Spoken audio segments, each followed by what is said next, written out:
What's going on, everyone? In this video, we'll be going over some SAT August prediction because what's going to happen on the SAT August exam, something that other SATs have not seen before. But first, let's talk about something that is for sure 100% going to smoke a lot of students, and I don't want you to be that student who gets smoked. That is linear equations / heart of algebra. You're going to see this everywhere. SAT by history has had 40% of its math problems being in the heart of algebra section. It is the most heavily tested section on the SAT. So when it comes to linear equation mastery, you gotta be like the prestige. You gotta be the highest master possible when it comes to SAT linear equations because you're gonna see a lot of them. So even if you're a student who hasn't been studying, let's say you've been very lackluster when it comes to studying, when you see this video, I want you to learn as much about linear equations as you can because that is what's gonna be the most points on the exam. So if you want to grab as many points as you can, linear equation is the way to go. Secondly, imaginary numbers. Guys, for some reason people sleep on this because it's not as highly tested on SATs, but it's always tested. It's almost 100% that you will get a imaginary question on your SAT math section, whether it be non-calc or calc. And usually non-calc. A lot of students sleep on this because there's only one or two questions on the SATs that are revolving around this topic.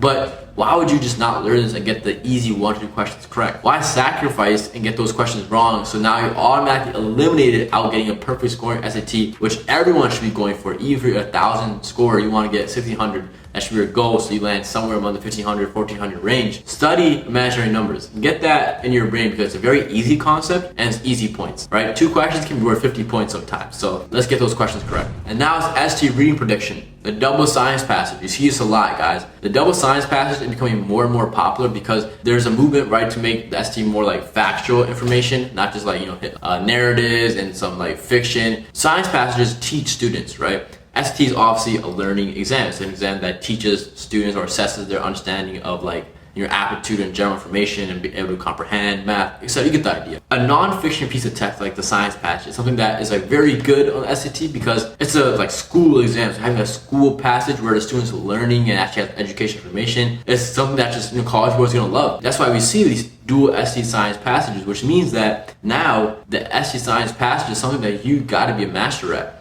And Khan Academy has a perfect way to really study for these science passages because there's literally science passage. You click it, there's a bunch of examples of science passages that you can go through. You can do each of these questions. You can see what you're getting wrong, see your mistakes, see how to fix them, and boom, you get the questions right for the SAT science passage on the day of the exam. And that helps your reading score a lot because comprehension is a section that a lot of students, myself including, struggle on the most or struggle on. So being able to get as many points as you can on that, which will be a natural product of being good at science passages, will ultimately boost your score a lot and help you get your goal score. The next prediction revolves around SAT writing. The sentence ordering questions. You see these a lot, and for some reason, again, students just tend to ignore this. The sentence ordering questions, before it used to be 1 per exam, now it's 2 or 3. Because SAT writing, yes, it tests your grammar rules, but it's also want to see if you can understand context, the flow of context. So you want to start polishing up on these types of questions, these sentence ordering questions, because if you don't, and you get these 3 questions wrong, your writing score already, boom, is -3. And you're most likely probably going to get some other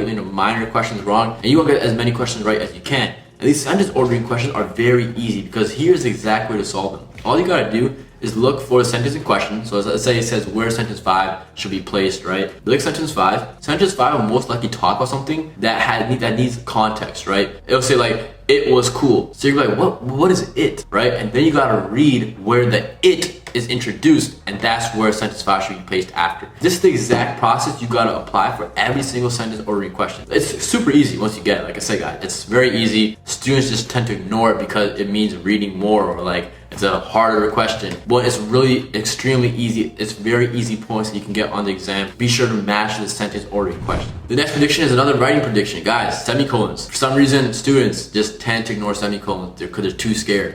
One thing about semicolons is that it shows that you're a great writer. If you're including a semicolon in your piece of writing for an essay or for when you apply for colleges, that college admission counselor will be dang, this guy is this girl is nice. And that's why the SAT writing exam has a bunch of semicolon questions now. You see that a lot, right? You have to understand that a semicolon joins 2 independent clauses that have relating ideas because this is really what's going to ultimately help your score because if you're seeing a lot of these questions and you keep getting it wrong, your score is going to go from an 800 to a 700 to a 600 to a 500, and that's how you get a very low score. But if you get these questions right, then you're going to be getting a 500 to a 700 to an 800. your growth is going to be up. So just understand what semicolon questions are, guys. Again, extremely simple. Literally one Google search away from understanding semicolon questions. It's like a 5-minute read on like a bunch of websites that teach you exactly how semicolons work, some examples.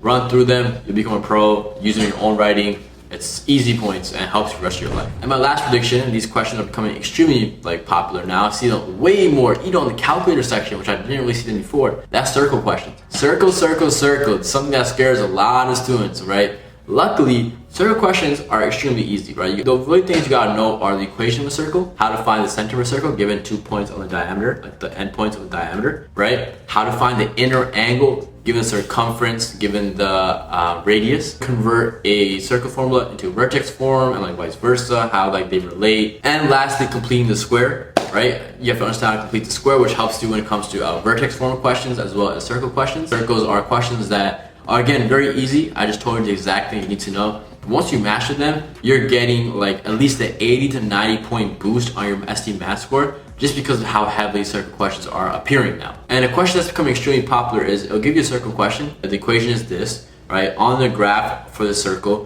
which point does not lie in the circle? So what you gotta understand is the regions, right? So if a circle was graphed on a graph, right? The region it encompasses, what points fall inside of it, what points fall outside of it. That's a question that requires a good understanding of circles and how the radius works as well as how the endpoints work. And that question you're probably going to see on your August SAT or October SAT, November, December, whatever SAT you're taking.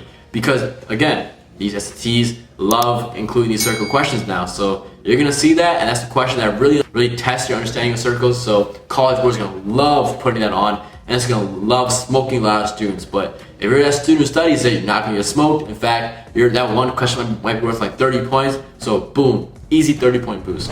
And these are the questions you're going to be encountering on your SAT August exam. So please be sure to focus on these questions, focus on these topics. Make sure when you see this question, you're like, I watched Tasha's video and now I know how to do this. And boom, you're good. You get that dream score you want. Thank you all for watching. Peace.